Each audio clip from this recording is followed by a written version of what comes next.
Sveiki kolegos, šios dienos mūsų tema – kaip atskirti audinio gerąją ir blogąją pusę. Ir pradėsiu nuo plonų palaidinių suknelinių audinių. Aišku, viskas yra labai paprasta, jeigu audinio geroji ir blogoji pusė labai ryškiai skiriasi. O ką daryti, jeigu jos nesiskiria? Yra kelios taisyklės, kurios jums tikrai padės atskirti gerąją ir blogą pusę. Pirmiausia, atkreipkite dėmesį į audinio kraštą. Va štai šitą, kurioje vietoje yra matomos va tokios va skylutės. Jos praktiškai yra matomos visuose audiniuose. Ir turėkite omeny tokią va taisyklę, kad visi plonieji audiniai, šilkai, atlasai, šifonai, palaidinio audiniai visi, sukneliniai visi audiniai, visi yra audiniai audžiami taip, kad tos skylutės,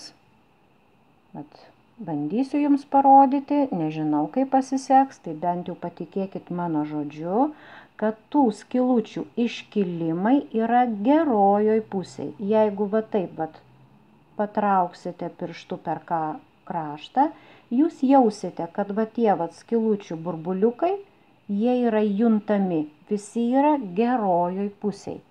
Nes kai yra audžiami plonieji audiniai, ant rulono gale yra tokie spygliai ir tie audiniai, jie yra taip užmaunami ant tų spyglių, tam, kad jie laikytųsi audimo ir po to audinio paviršiaus apdorojimo procese. Taigi, iškilumas yra gerojoje pusėje. Pereinam prie šiek tiek standesnių audinių, linų ir medvilnių. Jeigu audinio sudėtyje yra lino, jisai turės tokius labai būdingus sustorėjimus.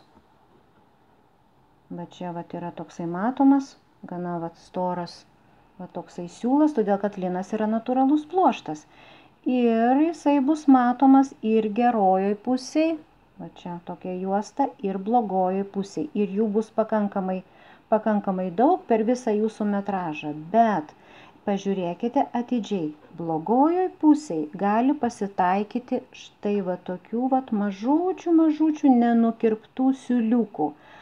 Todėl, kad gerojoj pusėj juos visus nukerpa, audinys yra sutvarkomas, o blogojoj pusėj tai yra paliekama kaip natūralaus pluošto tokie siūliukai ir tada jau su jais nieko ten nedaro, jie yra tiesiog prilyginti, pripresuoti ir tik tai gerai pakrapšius, jisai šiek tiek pakelia galvą. Tai čia yra lino blogoji pusė. Todėl, kad linas ir medvilniai jie dažniausiai yra audžiami drobiniu pynimu, kurio ir viena ir kita pusė jos yra vienodos. Tai tada jums teks pasižiūrėti tada atidžiau į šitą audimą.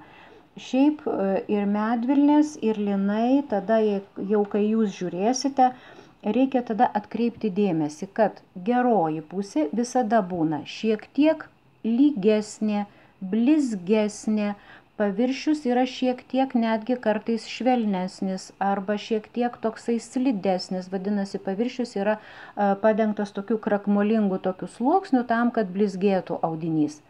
Tai pagal tai galima atskirti gerąją pusę. Dar viena kategorija, ryškiai besiskirianti audinių nuo kitų, tai yra ruoželinis audimas. Atkreipkite kolegos dėmesį, kad audinio paviršiuje, dažniausiai vienoje pusėje, jūs galite matyti štai tokį ruoželį. Einantį tokį ruoželį. Dažniausiai tas ruoželis eina gerojoje pusėje, jis yra matomas gerojoje pusėje ir tai iš karto nusako audinio gerąją ir blogąją pusę. Blogojoje pusėje tiesiog štai toks audinys paprastas, lygus ir atkreipkite dėmesį, kaip ir minėjau, blogojoj pusėje pasitaiko mažų tokių kažkokių siūliukų, taškiukų, pagal tai ir skiriasi audinio gera ir bloga pusė. Taigi, jeigu jūs matote ruoželį, vadinasi, tai yra audinio geroji pusė.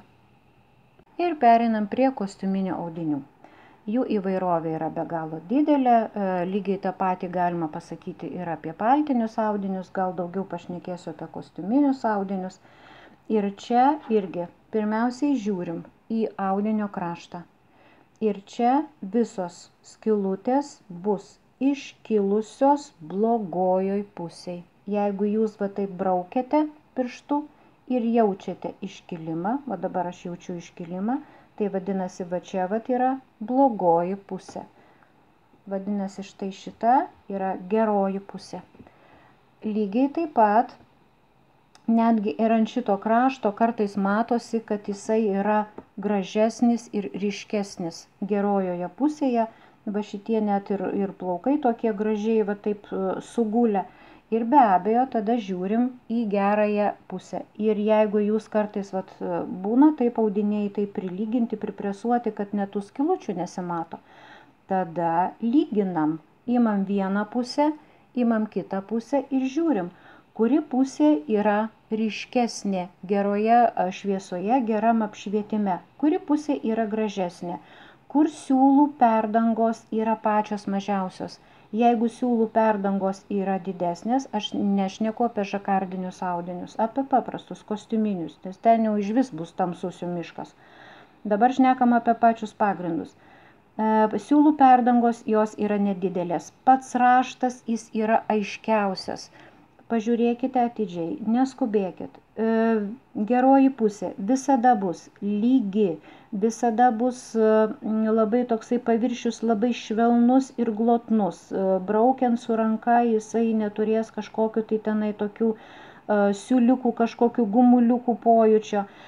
Kartais netgi per va šitą vat kraštą yra audžiant audinį, yra išaudžiamas, padaromas užrašas. Užrašas yra gerojoje pusėje.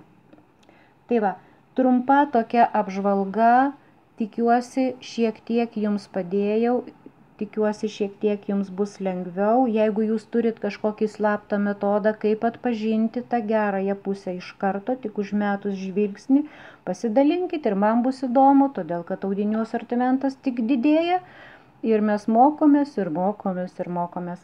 Taigi su jumis buvau aš, Ramunė Savelienė. Nepamirškit paspausti like. Susitikim kitais kartais.